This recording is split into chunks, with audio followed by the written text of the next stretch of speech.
প্রতিভা আর রূপ ঈশ্বরের দেওয়া, তার প্রতি কৃতজ্ঞ থাকুন। মনোবৃত্তি আর অহংকার স্বনির্মিত, এই দুটি থেকে সাবধান থাকুন। সকল বন্ধুদের জানাই নতুন আর একটা দুপুরের শুভেচ্ছা। আজ আমার লাঞ্চের মেনু হলো ভাতটা আমি এখানে দেখাইনি। আর আমার এখানে আছে মাছের মাথা দিয়ে মুগ ডাল, পেঁয়াজ কালি আলু ভাজা, পনির আর কড়াইশুঁটির রসা, আর এখানে আছে কাতলা মাছের ঝাল। সময়ের সাথে, সিচুয়েশনের সাথে, ঋতুর সাথে আমাদেরকে তাল মিলিয়ে চলতে হয়। কদিন প্রচণ্ডই ঠান্ডা চারিদিকে, কিন্তু যার যা কাজ সেটা তো থেমে থাকে না, কাজ তো আমাদের করতেই হবে।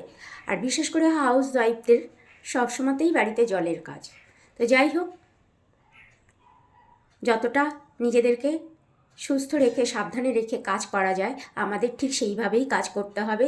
দিন সময় থেমে থাকবে না, বসে থাকবে না, সময়ের সাথে তাল মিলিয়েও আমাদের চলতে হবে। তাহলে এই পর্যন্ত। প্রভুর আশীর্বাদে দিনের বাকিটা সময় সকলের ভালো কাটুক এই কামনা করি। সকলে ভালো থাকবেন, সকলে সুস্থ থাকবেন। রাধে রাধে।